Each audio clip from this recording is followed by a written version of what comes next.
সুপ্রিয় দর্শক, আপনাদের ভালোবাসায় আসলাম অসহায় মেয়ের কাছে, সেই বরিশাল ভোলায়। আসসালামু আলাইকুম। ওয়ালাইকুম আসসালাম। হ্যাঁ আপু, কেমন আছো তুমি? হ্যাঁ ভাইয়া, আমি ভালো আছি। ভালো থাকাই বলো, তুমি ভালো আছো জন্য আবার আরেকবার দেখতে আসলাম। তো যাই হোক, তোমার নামটা যেন কি আরেকবার বলো তো দর্শকদের আমার নাম উদ্দেশ্যে। উর্মি। উর্মি। তোমার দেশের বাড়ি বরিশাল ভোলায়, রাইট কিনা? হ্যাঁ, বরিশাল। বরিশাল ভোলায়। তো যাই হোক, বরিশালের কি ফেভারেট, আমরা কি খেয়ে যাব? বরিশালের পেয়ারা। পেয়ারা। বরিশালে কি ইলিশ পাওয়া যায় না? ভালো ইলিশ আছে, ইলিশও আছে। ও আচ্ছা, যাই হোক, দেখি ইলিশ খাওয়া যায় কিনা তোমাদের বাড়িতে। তা তোমার ফ্যামিলিতে মানে কেউ কে আছে একটু বলবা? আমার ফ্যামিলিতে আমার আম্মু আছে, আমি আছি, আর আমার ছোট বোন আছে, আর আমার বাবা মারা গেছে। ও তো তোমার ছোট বোন কোন ক্লাসে পড়ে? আমার ছোট বোন ক্লাস 2-তে পড়ে। ক্লাস 2, একদম ছোট না? তোমার আব্বু তো মারা গেছে। হ্যাঁ। তাহলে চলা খুব টাফ হচ্ছে না? তোমার পাড়া প্রতিবেশী বা কোনো ভাই বেরাদার, কোনো মুরব্বী কেউ হেল্প করে না তোমাদের কষ্ট দেখে, অনুদান? বর্তমানে মানুষ আসলে কেউ কাউকে হেল্প করে না। হ্যাঁ, আমার আম্মু অনেক কষ্ট করে এই সেলাই মেশিনের কাজ করে আমাদের সংসার চালায়। আচ্ছা, তোমার এই লুক দেখে অনেকে পছন্দ করতে পারে, অনেকে একটা পার্সোনাল জব দিতে পারে, যদি বিনিময়ে কিছু চায়, তুমি কি দেবে?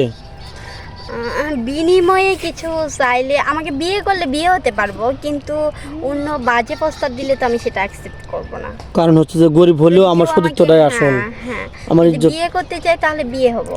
একজন যদি তোমার ভিডিও দেখে বলে যে আমার তো অনেক টাকা পয়সা আছে, আমি আমার ওয়াইফ আছে, বিয়ে করবো না, ওকে আমি অর্থ সহায়তা করবো, কিন্তু বিনিময়ে ওকে আমি চাই হয়তো বাজে প্রস্তাব একটা দিয়া ফেলালো, তখন তুমি কি করবা?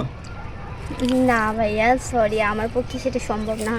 আমি অনেক গরিব ঘরের মেয়ে। এমনিতে ভয় হয় চলাফেরা, হ্যাঁ। কেটা কখন বাজে প্রস্তাব দেয় বা হ্যাঁ। কে কখন একটা বদনাম লোটায় বা ছড়ায়, এটাতেই ভয় হয় আমার নাকি? বাবা নেই এবং আমার একটা বড় ভাইও পর্যন্ত নেই। এই জন্য খুবই কষ্ট, খুবই ভয়ে চলো।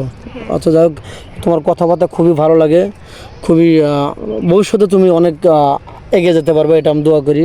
তো যাই হোক, তোমার বয়স যখন 20 বছর, কোনো 35-40 বছরে কোনো ছেলে যদি তোমাকে বিয়ে করতে চায়, তোমার কি কোনো প্রবলেম হবে? তার দাঁড়িয়ে আছে, নামাজ কালাম পড়ে, কোনো প্রবলেম?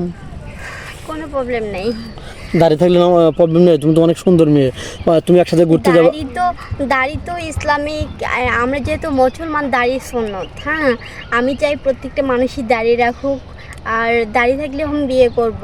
কে বলছে দাড়ি থাকলে বিয়ে করব না? অনেক মেয়ে আছে কয়, হে বান্ধবী, তোর স্বামীর দাঁড়িয়ে আছে, সি আমার বান্ধব কত স্মার্ট, আমার বন্ধু, আমার স্বামী কত স্মার্ট, রিং করে চলছে, কোনো দাড়ি নাই, তাহলে এরকমভাবে অবহেলা করে, এটা কি ঠিক? যে মেয়েগুলো বলে যে দাড়ি থাকলে বিয়ে করব না, তাহলে আমি বলবো আল্লাহ তাদের হেদায়েত দেখ, তাদের বোঝার মতো মানে ব্রেন দেখ, তার যেন এরকম কথা আর কখনো না বলে।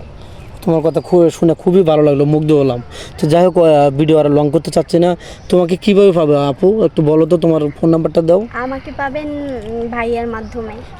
আমাদের মাধ্যমে? হ্যাঁ, হ্যাঁ। তোমার ফোন নেই তো না? এখনও তো কেন নেই? তো যাই হোক, মেয়েটা খুবই দরিদ্রতার সাথে বাস করতেছে। ওর কালকে যে ও পরীক্ষার ফি দেবে সেই টাকাও নেই, 500 টাকা ওর কাছে বর্তমান নেই, এত খুবই অসহায়ের ভিতরে চলতেছে। কালকে 500 টাকা স্কুলে যে ফি দেবে এই টাকাটাও কাছে নেই, ফোন কিনবে কোথা থেকে? আমাদের নাম্বার দেওয়া থাকবে, কেউ দয়া করে ভিডিও কল দেবেন না, অডিও কল দেবেন। এই বলে শেষ করে দিচ্ছি, আল্লাহ হাফেজ।